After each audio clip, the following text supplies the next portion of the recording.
यहां पर यह भी चर्चा हुई कि हम इतिहास बदलने की कोशिश कर रहे हैं। कई बार बोला जाता है, बाहर भी बोला जाता है, और कुछ लोग लिखा जाते हैं। मैं देख रहा हूं कि कांग्रेस एक प्रकार से अर्बन नक्सल के चुंगल में फंस गई है।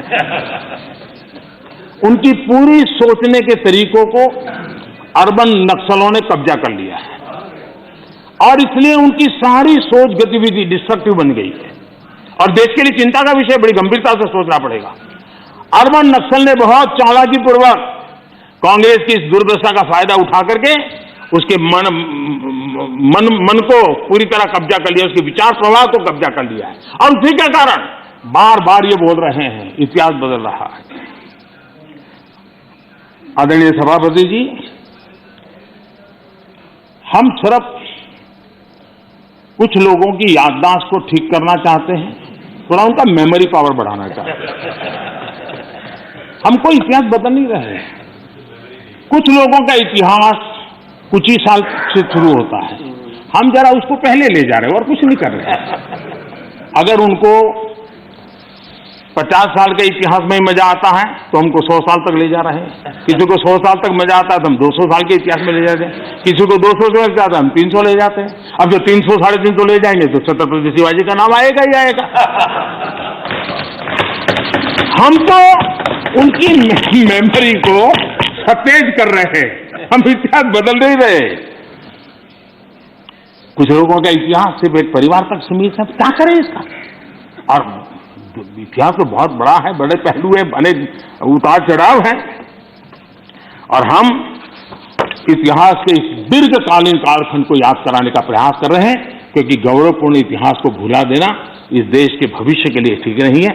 ये हम अपना दायित्व समझते हैं, और इसी इतिहास से सबक लेते हुए हमने आने वाले 25 साल में देश को नई ऊंचाइयों पर ले जाने का एक विश्वास पैदा कर रहा है।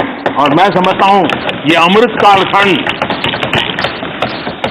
अब इसी से आगे बढ़ने वाला है। इस अमृत कालखंड में हमारी बेटियां, हमारे युवा, हमारे किसान, हमारे गांव, हमारे दलित, हमारे आदिवासी, हमारे पिछड़े समाज के हर तबके का योगदान हो, उनकी भागीदारी हो, उसको लेकर के हम आगे बढ़े। कभी कभी हम 1857 के स्वतंत्र संग्राम की ओर देखेंगे। हमारे आदिवासी क्षेत्रों में 1857 के स्वतंत्र संग्राम में जो योगदान दिया गया है, कभी हमें पढ़ने को नहीं मिल रहा है। इतने महान स्वर्णिम पुरुषों को हम कैसे भूल सकते हैं? और हम इन चीजों को याद कराने की कोशिश कर रहे हैं। हमारी कोशिश है देश आत्मविश्वास से भरा हुआ हो, देश आगे बढ़े। आदरणीय सभापति जी, महिलाओं के सशक्तिकरण भी हमारे लिए प्राथमिकता है।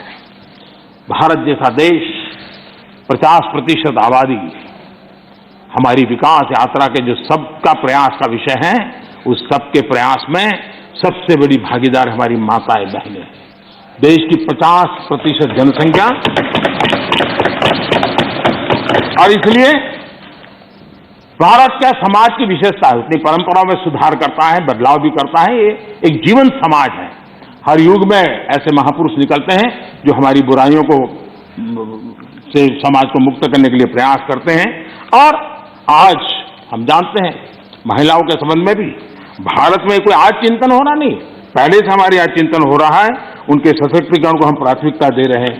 अगर हमने मैटरनिटी लीव बढ़ाई है तो एक प्रकार से महिलाओं के सशक्तिकरण और परिवार के सशक्तिकरण का हमारा प्रयास है, और उस दिशा में हम काम कर रहे हैं।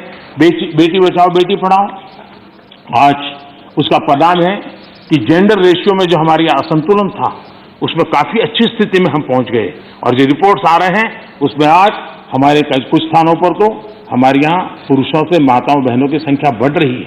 ये बड़े एक आनंद का विषय है, गौरव का विषय है। जो बुरे दिन हमने देखे थे उसमें से हम बाहर आए हैं, और इसलिए हमने प्रयास करना चाहिए। आज एनसीसी में हमारी बेटियां हैं, सेना में हमारी बेटियां हैं, वायुसेना में बेटियां हैं, हमारी नौसेना में हमारी बेटियां हैं।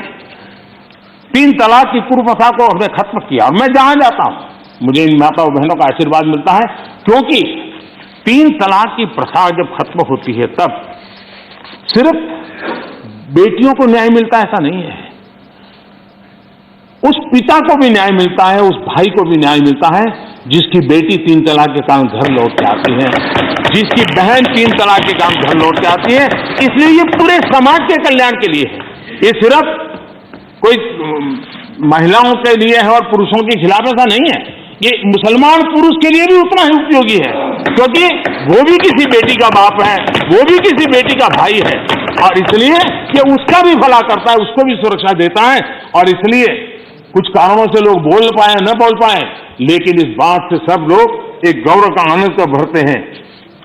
कश्मीर में हमने 370 धारा को जो हटाया, वहां की माताओं बहनों को एम्पावर किया है, उनको जो अधिकार नहीं तो अधिकार हमने दिलवाए हैं, और उस अधिकारों के कारण आज उनकी ताकत आज शादी की उम्र में क्या कारण है? आज के युग में मेल और फीमेल के बीच में अंतर होना चाहिए, क्या जरूरत है? बेटा बेटी एक समान है तो हर जगह पे होना चाहिए, और इसलिए बेटे बेटी की शादी की उम्र समान हो, उस दिशा में हम आगे बढ़े हैं। मुझे विश्वास है कि कुछ ही समय में ये सदन भी उसके विषय में सही निर्णय कर करके हमारी माताओं बहनों के कल्याण के लिए काम करेगा। इंडिया टीवी हर वक्त हर जगह डाउनलोड करने के लिए सर्च करें India TV news Google play store या ऐप स्टोर पर।